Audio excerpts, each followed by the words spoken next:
So hey guys, welcome to our new podcast show. और आज मैं जिनसे आपको मिलवाने वाला हूं, भाई उनके नाम से तो एक एनर्जी सी आ गई मेरे अंदर। और चलिए बिना देरी के आपसे मिलवाता हूं आरजे ऋषि जी से। Very dangerous. कोई किस्सा कोई किरदार बन बैठे, हम तो इनकी यादों में गुलजार बन बैठे। हाय लेडीज एंड जेंटलमैन, मेरा नाम है आरजे रिजवी और आप मुझे सुनते हैं बहुत सारे रेडियो पर, लेकिन आज नहीं बताने वाला। आज मैं हूं यहाँ पे अंकित के साथ। और अंकित यार बहुत इंट्रोडक्शन करते हैं, बहुत ज्यादा। आज मैं पहली बार इनका इंट्रोडक्शन करूंगा। रेडी हूं मैं। राजा जी अपनी शक्तियों का पूरा इस्तेमाल कर रहे हो। आरजे भाई, सबसे पहले मुझे ये बताओ, आपको हमारे साथ आज कैसा लग रहा है? वैसे ही लग रहा है यार, जैसे मधुमक्खी को एक शहद से चिपकने के बाद लगता है। और तो मैं मधुमक्खी तो नहीं? नहीं, तुम शहद हो यार। अरे यार, बहुत मीठे हो तुम। बस जीत गया, मैं जीत गया आज। जीत गए ना? आज मैं जीत तो गया। मीठा बन के रहना है आपको।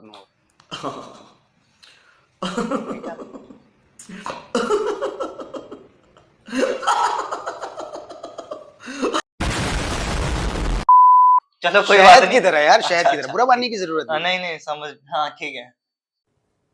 कट कर देना प्लीज इसे। भाई एक चीज बताओ, जैसे ये आपने लुक रखा हुआ है, ये इस लुक का क्या राज है आपका? इतने लंबे लंबे बाल, चश्मा, इतना फैंसी लुक। यार देखो, जब तक मार्केट के अंदर ना प्रोडक्ट जो होता है उसकी पैकिंग अच्छी नहीं होती, जब तक कोई खरीदता नहीं है। तो ये इतने बड़े तो ये बालों लुक का पैकिंग के लिए, मतलब नहीं, पैकिंग के लिए नहीं है ब्रो। मैं कोई प्रोडक्ट नहीं हूँ, अच्छा। मैं एक इंसान हूँ। नहीं, मैं किसी और वो वाले प्रोडक्ट की बात कर रहा हूँ। ये लुक कहीं उस प्रोडक्ट के लिए नहीं कि पैकिंग वाला सामान? नहीं यार, इतना भी नहीं। मैं करता हूँ लेकिन वो वाला प्रोडक्ट नहीं यूज करता। बट मैं बताऊं यार, इन बालों का राज बहुत सिंपल है। क्या था यार, बहुत ही दुख भरी कहानी है। एक फेस ऐसा आया था सबकी लाइफ में कि हमने नहीं सोचा था कि हम घर के अंदर बैठे होंगे और खाने की भी वांदे होंगे, है ना। और कहीं कहीं सैलून भी नहीं खुले थे उस टाइम पे। मेरे बाल बढ़े और इन कमबख्त बालों ने ऐसा बढ़ना शुरू किया कि मुझे उसके बाद जैसे ब्रेड्स बनाने पड़े। भाई बहुत अच्छा लुक है यार। मैं भी सोच रहा हूँ कुछ तो ऐसा ट्राई करूँ एक बार। फॉलोवर्स तो बढ़ ही जाएंगे, वैसे ही बढ़ नहीं रहे हैं। कुछ बड़े या ना बड़े, बाल आपके जरूर बढ़ेंगे, है ना। चलो शुरू करते हैं फिर। अच्छा, जो ये बाल हैं, ये लुक है, क्या ये लुक रखना जरूरी है हमें अपना प्रोफेशन डिस्क्राइब करने के लिए? See, basically depend upon personality to personality. You know, if once you become an influencer, right? Because being a fashion influencer, मैं लोगों को फैशन का सेंस बताता हूँ। मैंने फैशन स्कूल ऑफ, मैंने बहुत सारे क्लासेस कंडक्ट किए हैं। कंडक्ट करने के बाद जब तक आप खुद से अपना पर्सोना नहीं बनाओगे, तब तक आप दूसरे को क्या ज्ञान पिलोगे यार? कुछ नहीं मिल सकते। So that is the important thing कि अगर आपको लाइफ में कुछ करना है, किसी को कुछ सिखाना है, तो वो पहले एक्सपेरिमेंट आपको खुद करना पड़ेगा। So that is the experiment in front of you. Your look is the experiment. Of course. तो ये लुक आपने इसलिए रखा है, बेसिकली आपका लुक जो है ना, डांसर्स वाला है। ये लुक जो डांसर्स रखते हैं ना, और ये तो मुगैम्बो वाला जो कट है ना भाई, सब अल्टीमेट। बस इस कट की याद मत दिलाओ यार। क्या रीजन है भाई ये कट का? क्या मतलब, क्या कहानी यार है? ऐसा भी हो सकता है किसी को मैंने आई लव यू नहीं बोला हो, उसने जबरदस्ती आके मेरे गाल पे पप्पी दे दी हो। ये पप्पी ब्लेड है? मगर मैं ऐसे एरिया में नहीं रहता जहाँ पे ब्लेड चले। ओके, तो ये पप्पी होगी। बट मेरे को ब्लेड से बहुत कुछ याद आ गया यार। ओके। आपको अभी याद है रिसेंट दिल्ली के अंदर एक इंसिडेंट हुआ है? साक्षी मर्डर। क्या बात है यार, भाई इतनी साहब। खतरनाक जनरल नॉलेज कहाँ से लाते हो? पढ़ता रहता हूँ न्यूज वगैरह। बेसिकली यार बहुत सारी हैपनिंग हो रही है। और एक साक्षी जो कांड हुआ है, एक साहिल करके बंदा है। Sahil belongs to a Muslim family और साक्षी जो है वो एक हिंदू परिवार से बिलोंग लव करता है। जिहाद भी बोला जा रहा है कि लव जिहाद चल रहा है, वो बहुत सारी चीजें। बट मैं एक चीज यहाँ पे करेक्ट करना चाहूंगा यार। बीइंग ए मुस्लिम, मैं भी एक मुस्लिम हूँ। तो मुस्लिम होने के नाते यार, ऐसा कोई भी धर्म और ऐसा कोई भी मजहब आपको ये चीज नहीं सिखाता कि आप किसी के लिए इतने ज्यादा पागल हो जाओ कि वो अगर चीज आपको ना मिले तो आप उसको खत्म कर दो। कहते हैं ना, कहाँ कोई ऐसा मिला जिस पे दुनिया लुटा देते, हर एक ने धोखा दिया, किस किस को भुला देते, और दिल के जख्म दिल में दबा के रखो, कर दो बयां तो पूरी महफिल को रुला देते। क्या बात है, क्या बात। तो बेसिकली क्या है कि बीइंग एन मुस्लिम, अगर इसको कनेक्ट किया जा रहा है कि लव जिहाद वाला सीन है, सो लव जिहाद कुछ नहीं है यार। प्यार आपको किसी से भी हो सकता है। प्यार आप नाम देख के नहीं करते, प्यार आप शक्ल देख के नहीं करते, प्यार आप आंखें देख के नहीं करते। प्यार बेसिकली आप करते हो उसकी हरकतों से, उसके एहसास से, उसके महसूस करके, और खासकर नजाकत से। और सबसे बड़ा चीज होता है आपका अगर दिल मिल रहे हैं कहीं पे, बिल्कुल। तो दिल से दिल का कनेक्शन हुआ तो कभी किससे प्यार हुआ आप नाम भी नहीं जानेंगे। कई बार ऐसा होता है कि लोग आंखों-आंखों में प्यार कर लेते हैं। आंखों-आंखों में प्यार कर लेते हैं, बाद में पता लगता है कि ये नाम जो है वो कुछ अलग है और इससे तो हमारी कंपैटिबिलिटी नहीं होती है। भाई जैसे कि आप बता रहे हो मुस्लिम और हिंदू वाली बात, मेरे हिसाब से किसी भी मजहब में किसी का कत्ल ये जायज़ मुनासिब नहीं नहीं है, है, जायज़ नहीं जायज है। नहीं है। बिल्कुल नहीं है। और अगर वो इंसान इस हद तक पार कर जाए तो मेरे ख्याल से फिर उस इंसान को भी मजहब नहीं है। देखो यार, इंसान तब खत्म हो जाता है जब वो जानवरों वाली हरकतें करने लगता है। बिल्कुल। तो जानवर और इंसान में तब फ़र्क ही नहीं रह जाता। और मैं तो ये कहता हूँ, अगर साहिल वाला इंसिडेंट देखा जाए, तो साहिल और साक्षी का अगर आप सीसीटीवी फुटेज देखेंगे, तो मेरे ख्याल से जो इर्द-गिर्द लोग थे, सबसे बड़ा गुनहगार मैं उनको वो मानता हूँ लोग सीरियसली कि एक गली के अंदर कुत्ते भी अगर रहते हैं, अगर वहाँ पे 1-2 बंदे झगड़ा कर रहे होते हैं, तो उस टाइम पे कुत्ता भी भौंकता है। भौंकता है, बिल्कुल सही बात। बट वहाँ पे ऐसे शांत लोग, ऐसे गुमनाम लोग थे, बिल्कुल मतलब वो गुमसुम थे। उनके लिए एंटरटेनमेंट था एक, पता है? एंटरटेनमेंट क्या है यार, देखो बहुत सिंपल सी बात है, अगर उसके पास नाइफ थी, तो आप भी कोई ऐसा इक्विपमेंट ले सकते थे जिससे अरे आप छत से गमला फेंक देते नीचे। किसी हद तक बचा सकते थे, और बट क्या, आपने बचाने की कोशिश नहीं की, तो कहीं न कहीं आप भी उतने ही कसूरवार गुनहगार हो, हैं, बिल्कुल। जितना वो बिल्कुल। साहिल है। भाई जैसे पहले के दौर में क्या होता था, बच्चे डॉक्टर बनना चाहते थे, इंजीनियर बनना चाहते थे, ठीक है?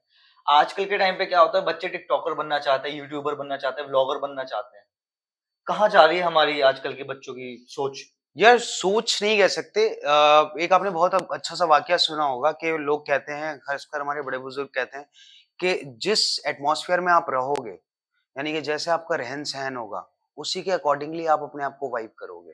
वाइब इन द सेंस बोले तो कि अपने आप को ग्रोन अप उसी के अकॉर्डिंग करोगे। सपोज एग्जांपल कि अगर मैं एक ऐसी जगह रह रहा हूँ जहाँ पे अब्यूजिव लैंग्वेज का बहुत ज्यादा प्रयोग किया जाता है, तो आई स्टार्ट अब्यूजिंग, राइट? तो ये जनरेशन जो है ना, ये जनरेशन आज का ट्रेंड पकड़ रही है।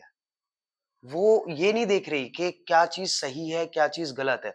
बट अगर आप ब्लॉगर बनना चाहो, अगर आप यूट्यूबर बनना चाहो, अगर आप कुछ भी ऐसा क्रिएटिविटी फील्ड में करना चाहो, जिसे हम आजकल एआई भी आ गया है और एआई इतना हेल्प आउट कर रहा है लोगों को इन चीज़ों में। तो बेसिकली अगर आप इस क्रिएटिव चीज़ में जाना चाहते हो ना, तो कुछ लोगों का मिथ हो गया है कि बस कुछ भी कर दो, हम बन जाएँगे। बट कहते हैं ना, अगर आपके पास प्रॉपर एजुकेशन नहीं है, you are not supposed to succeed that thing. आप सक्सेसफुल नहीं हो सकते जब तक आपके पास प्रॉपर नॉलेज नहीं है। बहुत सारे लोग, मेरे को कई बार ऐसा होता है कि यार मेरे को लोग मिलते हैं, मुझसे पूछते हैं, अच्छा आप ऐसे बोलते हो, इस बोलने के लिए आपने कोई कोर्स किया होगा। तो कहते हैं ना कि किसी चीज को सीखना हो तो वो आपकी अंतरात्मा सिखा देती है, अगर आपको किसी चीज की लगन हो। बट लगन के साथ साथ यार कभी कभी ऐसा भी लगता है कि पढ़ाई भी उतनी ज्यादा इंपॉर्टेंट है। बट आज की जनरेशन क्या कर रही है, यूट्यूबर बन रहे हैं, यूट्यूबर के साथ साथ स्किप आउट कर रहे हैं पढ़ाई को।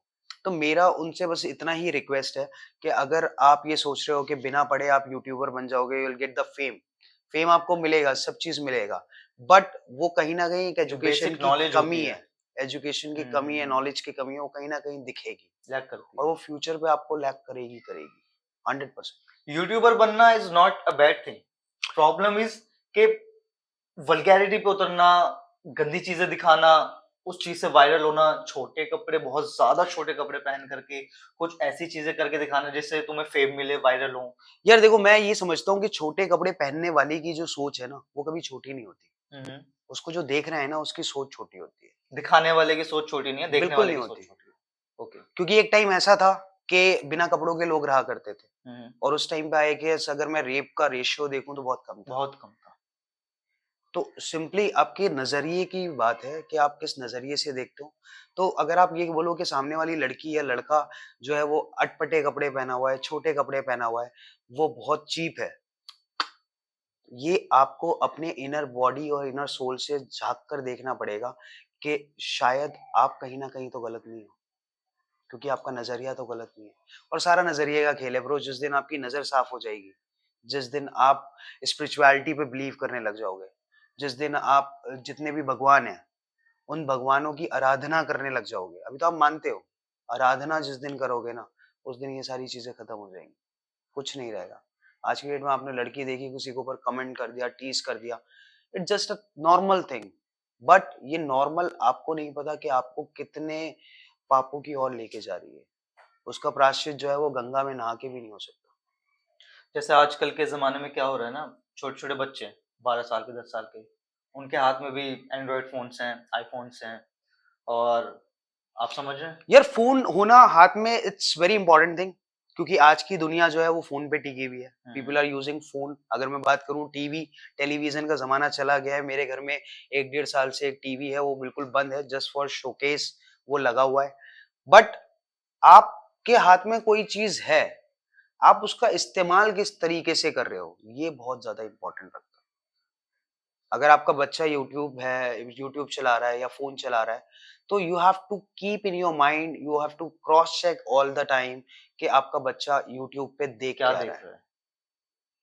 और यूट्यूब पे अच्छी भी कंटेंट है, खराब भी कंटेंट है। तो डाइवर्जन क्या होता है? डाइवर्जन ये होता है, अगर मैं बात करूं, एक गेम आया था बहुत पहले जो बैन हो गया। पबजी बिल्कुल सही यार, दोबारा आ गया। दोबारा आया, लेकिन उसके बाद में इंसिडेंट कितने हुए, हम्म, बहुत। क्राइम रेशियो कितना बढ़ा। तो ये गेम क्या होता है ना, आपका माइंडसेट जो है, फॉर एग्जाम्पल कहते हैं ना कि अगर आपको अंग्रेजी जल्दी सीखनी है तो आप इंग्लिश गाने सुनो, इंग्लिश न्यूज़पेपर पढ़ो, ठीक है, इंग्लिश फिल्में देखो। तो ये ऑब्जर्वेशन जो है, जैसे कि मैंने आपको बोला कि observation is very important to learn things. पूरे टाइम अगर आप पबजी पे हो तो क्या ऑब्जर्व करोगे? अभी तो आप फोन में चला रहे हो, कल बाहर चलाओगे। सो ये सिंपल सा लॉजिक है कि अगर आप अपने बच्चों के साथ हैं और फोन वगैरह इस्तेमाल कर रहे हो, तो क्रॉस चेक करने की जरूरत है कि क्या वो सही जगह है, क्या वो सही सुन रहे हैं। बहुत सारे गाने ऐसे हैं, गानों की बात करूँ तो depend upon content what you are watching. और वो सिंपल सी बात है, ये आपकी आइडियोलॉजी खुद बता देती है आपको कौन सा कंटेंट खराब है और कौन सा कंटेंट अच्छा है। गानों से भाई एक चीज मुझे याद आई, जैसे आप आरजे हैं तो आप ऑब्वियसली काफी वाकिफ होंगे म्यूजिक से, म्यूजिक इंडस्ट्री से। पहले के लता मंगेशकर जी के जमाने के गाने, किशोर दा के जमाने के गाने, उनको प्योर सॉन्ग कहा जाता था कि ये सॉन्ग प्योर है, ठीक है। आजकल के जमानों में क्या है, एमसी स्टैन, बादशाह, हनी सिंह, रफ्तार, तो ये बिल्कुल अलग इंडस्ट्री चली गई, एक रैपर्स बन गए और वो भी अपने आप को अब म्यूजिशियन कहते हैं, ठीक है, सिंगर्स कहते हैं। आपका क्या इसमें विचार है आपकी? यार देखो, सिंगर जिसका अच्छे सुर है, जिसके अच्छे वोकल है, वो सिंगर है। बट आप एटमॉस्फेयर को, आप पब्लिक को क्या दे रहे हो, ये मैटर करता है।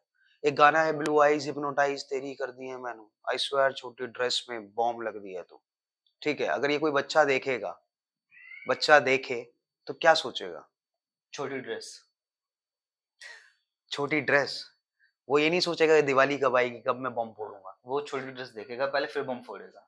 तो बम पहले फोड़ेगा या छोटी ड्रेस पहले देखेगा? छोटी ड्रेस देखेगा फिर बम फोड़ेगा। तो दिवाली का तो इंतजार वो फिर भी करेगा ना। हाँ, तो दिवाली जब आएगी तो बम क्या फूटेगा? बम फूटेगा तो एक केस और रजिस्टर्ड हो जाएगा। बिल्कुल। That is the ideology bro, कि आप क्या जा रहे हो, किस वे में जा रहे हो, ये मैटर करता है। इन सॉन्ग्स में कंपैरेटिवली आप कहें तो कौन से ज्यादा अच्छे सॉन्ग? यार देखो, रैप सॉन्ग्स की अगर मैं बात करूं, आज की डेट में जो ट्रेंड चल गया है वो रैप सॉन्ग्स हैं, हिप हॉप है। हिप हॉप म्यूजिक बेसिकली क्या था, पहले के जमाने में एक ऐसा कल्चर हुआ था कि लोग अपनी न्यूज, जो हम आज की डेट में टीवी चैनल्स पे न्यूज देखते हैं, वो न्यूज अपने मन की भड़ास जो थे वो शब्दों से बयान करते थे। रिजवी भाई, आपका निकाह हो गया? यार निकाह करने की उम्मीद है, लेकिन अब कब होगा ये नहीं पता। Love marriage, arrange? Depend upon कि आपको लव जल्दी मिलता है अरेंज।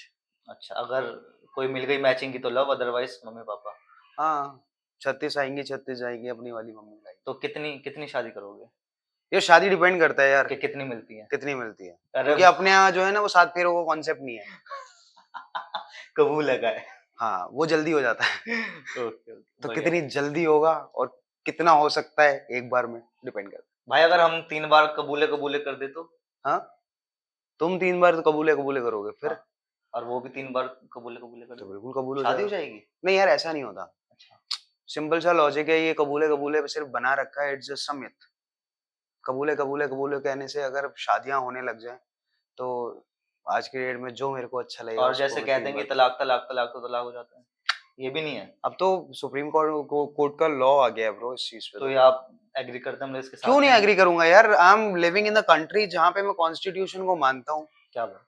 तो यार ऑब्वियस सी बात है, मैं उन चीजों को फॉलो करूंगा जो मैं जिस मुल्क में रह रहा हूँ उस मुल्क के रीति रिवाज बोल सकते हैं आप। बिल्कुल। ठीक है, उसका कानून का पालन करना तो हर किसी एक अच्छे ह्यूमन की और एक अच्छे नागरिक की पहचान ही होती है। चाहे वो किसी भी धर्म से हो, चाहे आप हिंदू धर्म से हो, मुस्लिम धर्म से हो, सिख धर्म से हो, ईसाई धर्म से हो। सो अगर आप अपने आसपास के एटमॉस्फेयर को ग्रैब नहीं कर रहे, अपने ढंग से जी रहे हो, तो आपसे बड़ा कोई जाहिल नहीं है। आजकल भाई आपने देखा होगा सुसाइड केसेस बहुत इंक्रीज हो गए हैं। बहुत 12वीं क्लास में कोई फेल हो जाता है सुसाइड कर लेता है। प्यार में धोखा मिल जाता है सुसाइड कर लेता है। लोन पूरा नहीं कर पाता सुसाइड कर लेता है। ऐसा क्या प्रेशर होता है जो सुसाइड करने पे इंसान मजबूर हो जाता देखो, अगर कारण एनालिसिस करोगे, व्हाट आई ऑब्जर्व पर्सनली, क्या है आज की डेट में ना, कनेक्शंस कम हो गए। जैसे हम लोग अभी पहले बात कर रहे थे कि मोबाइल फोन का जमाना आ गया है, तो हर किसी ने अपना एक जोन, अपना एक क्राइटेरिया बना लिया है। मेरे को अगर पोगो अच्छा लगता है तो मैं पोगो देख रहा हूँ, आपको वेब सीरीज अच्छी लगती है, आप वेब सीरीज देख रहे हो, मम्मी जी को टीवी सीरियल डेली सोप अच्छे लगते हैं, वो डेली सोप देख रही हैं। बट पहले के माहौल में क्या था, जब टीवी वाला जमाना था तो एक टेलीविजन हुआ करता था, उसपे एक पिक्चर लगती थी, पूरी फैमिली साथ में बैठती है। थी, बिल्कुल। और बीच में एक ब्रेक होता था। अब हर घर में टीवी हो गए हैं। उस ब्रेक में हर बहुत सारी कमरे में। बहुत सारी बातचीत होती थी। एक दूसरे से हम अपनी हंसी कहा मजाक सुनी हंसी शेयर मजाक किया बिल्कुल करते थे, बिल्कुल हंसी मजाक किया करते थे, अपने मन की बातें किया करते थे। बिल्कुल। आज के टाइम में ऐसा मेरे को लगता है यार कि मैं 9 to 5 अगर मैं काम करता हूँ और घर जाता हूँ, तो घर जाने के बाद मेरे को इतना नहीं है कि मैं घर वालों के साथ बैठ के बात करूँ। मैं अपने रूम में जाऊंगा, थोड़ी देर यूट्यूब देखूंगा, थोड़ी देर चैट करूंगा इंस्टाग्राम पे, खाना खाऊंगा और सो जाऊंगा। सो मैंने अपनी मन की जो बातें हैं वो किसी के साथ शेयर नहीं करी, अंदर है। वो अंदर रह गई। तो डिप्रेशन का सबसे बड़ा कारण क्या रहता है? कहते हैं ना, जब कोई बंदा डिप्रेशन में हो तो उसको क्या करना चाहिए? उससे बातें करनी चाहिए। नहीं, उसकी बातें निकालनी चाहिए मन की। नहीं। अगर आप डिप्रेस्ड हो, इफ समबडी इज डिप्रेस्ड, उसको क्या करना चाहिए सबसे पहले? इफ समबडी इज डिप्रेस्ड, हाँ, उसको अपनी बातें शेयर करनी चाहिए जहाँ तक नहीं। मुझे अब मैं आपको ज्ञान की बात बताता हूँ। जब बच्चा पैदा होता है, सबसे पहले डॉक्टर क्या करता है? मारता है क्यों? आवाज सुनने के लिए। चीखने के लिए। चीखता क्यों है वो? क्योंकि डॉक्टर ने ट्रेन किया उसको, थोड़ा हर्ट देखो, किया। जब बच्चा पैदा होता है, पैदा होने के बाद बाहर आता है, इट्स टोटली डिप्रेस्ड। जब तक उसको सलाया नहीं जाता, जब तक उसको जगाया नहीं जाता और उससे चिल्लाने के लिए नहीं बोलता, जब तक वो अपना स्ट्रेस आउट नहीं कर पाता। जब वो स्ट्रेस आउट करता है तो रोता है। हम्म, ठीक है? और सेम अच्छा। सेम केस अगर आप डिप्रेशन की बात करो, तो रुलाओ। You have to loud a lot. जितना ज्यादा आप चिल्लाओगे, उतना आपका स्ट्रेस आउट होगा, और एक टाइम ऐसा होगा कि या तो आप रोओगे या हंसोगे। जैसे आजकल भाई आप देख रहे हो, आरजे जितने भी थे अब लुप्त होते जा रहे हैं। पहले मैं 1990s के दौर पे बात करूं, नीलेश मिश्र आते थे। आपकी यादों की बारात यादों की लेकर बारात लेके बहुत अमीन शानदार सियानी शो थे। आता था। अब क्या कर रहे हैं आरजे, कुछ ना कुछ या तो लुप्त हो गए हैं या अदरवाइज वो कैमरा पे ऑन कैमरा आते हैं। यार, there are a phase of radio. Radio का आज के टाइम का जो फेस है वो फोर्थ फेस चल रहा है। फोर्थ फेस बेसिकली जो है वो डिजिटलाइज है। यानी कि पहले होता था कि एक आरजे की आवाज ही सब कुछ था। बिल्कुल। कि हम कानों में आवाज सुनते थे, क्योंकि उस टाइम पे ऑफ कोर्स टेलीविजन भी नहीं थे, रेडियो चला करते थे। तो रेडियो पे बड़ी प्यारी और मीठी सी आवाज आया करती थी अमीन सियानी की। तो अमीन सियानी जी न्यूज पढ़ते थे उस टाइम पे। तो जब लोगों को सुनना पसंद था, लेकिन आज के टाइम पे लोगों को सुनाना पसंद है। किस किस को सुनाते हैं? कभी कभी बहुत सारे लोगों को सुनाते हैं। बट मैं उसकी बात करूं, आप कह रहे हो ना कि लुप्त हो गए, तो लुप्त कुछ नहीं हुए। देखो, जो रेडियो का पार्ट है वो रेडियो कर रहा है और अच्छे से कर रहा है। बट हाँ, कहीं ना कहीं आप ये कह सकते हो कि आज के टाइम पे ना लोग यूट्यूबर बनने की कोशिश करते हैं, एंकर बनने की कोशिश करते हैं, बट कहीं ना कहीं रेडियो जॉकी के प्रोफेशन में इसलिए चूज नहीं करते कि उनको लगता है कि कहीं ना कहीं ये खोसा गया है। बट जो अच्छे आरजेज हैं वो अभी भी काम कर रहे हैं। अगर मैं बात करूं तो बहुत सारे आरजेज हैं दिल्ली के अंदर भी हमारे फेमस, कि वो दिखना भी उनको अच्छा लगता है और सुनाना भी अच्छा लगता है। तो आरजे जो है ना यार, radio jockey, it's a vocabulary word. और वोकैबुलरी जब तक खत्म नहीं हो सकती जब तक आपके पास नॉलेज है, और जब तक वो नॉलेज आप किसी को कन्वे नहीं करोगे। और सिंपल सी बात है यार, आपसे मैं बात कर रहा हूँ, अभी मैं सिर्फ बात करने का मेरा और साधन यही है कि मैं आपसे साइन लैंग्वेज में बात नहीं कर रहा, मैं आपसे शब्दों में बात कर रहा हूँ। तो शब्दों से जब तक मैं बात करता रहूंगा, जब तक आप मेरे को समझते रहेंगे, जिस दिन ये मौन हो जाएंगे उस दिन रेडियो भी खत्म हो जाएगा। सो ऑलराइट, बहुत कुछ पूछ लिया यार तुमने, अब मैं बोर हो चुका हूँ। मुझे भी एक सवाल करने का है यार। भाई देखो, जो करना है यहाँ कर लो, ठीक है, सवाल मत करो मेरे से। तो यहाँ क्या करने का है? जो करना है वैसे कर अंकित लो। मेरे को एक बात बता, तूने यार सब चीजें रखी हैं, इधर कुर्सी इधर कुर्सी, ये बीच वाली कुर्सी किसकी है? भाई देखो, पॉडकास्ट आपने बहुत सुने होंगे, हाँ, ये हमने रखा है पॉडकास्ट। तो यहाँ पे क्या करना है? आओ और हग्गो। वहां किसने से नहीं, हगा? मुंह से। मुंह से हगना है यहाँ पे। मुंह से? मैंने हगा है अभी तक? वो हमारी ऑडियंस बताएगी। Watch out. भाई आज का शो मैं समाप्त नहीं करने वाला। आज का शो मैं चाहता हूँ आप समाप्त करो अपने तरीके से। जिंदगी में दो चीजें बहुत जरूरी होती हैं, एक लड़की और एक नशा। तो इन दोनों को मिक्स करके मैं आपको कुछ सुनाने वाला हूँ, और ये फर्स्ट टाइम अंकित, अनरिलीज्ड, अनएडिटेड, तुम्हारे पास एक्सक्लूसिव भाई, रॉ एक्सक्लूसिव। रॉ है, रॉ बिल्कुल ताजा ताजा भी कढ़ाई वैसे निकला है।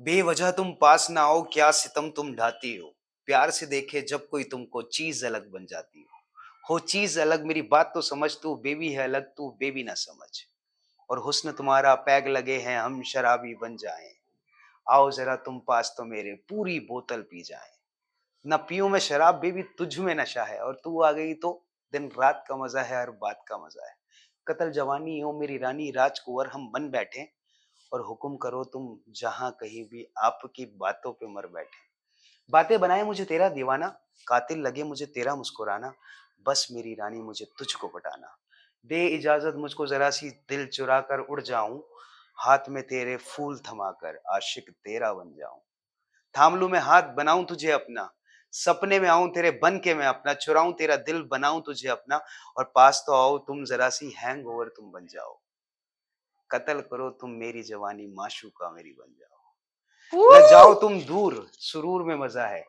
चस्का ये प्यार का खून में भरा है, हैंगओवर मुझे तेरा हुआ है, मैं पीता नहीं, बस तुम्हारे एहसास में नशा है मेरे भाई। क्या बात है, माशाल्लाह, मजा आ गया। Thank you so much everybody for watching us, और ऐसे ही देखते रहो यार, अंकित सुपर्ब कर रहा है, हमने हक दिया है, बारी तुम्हारी है।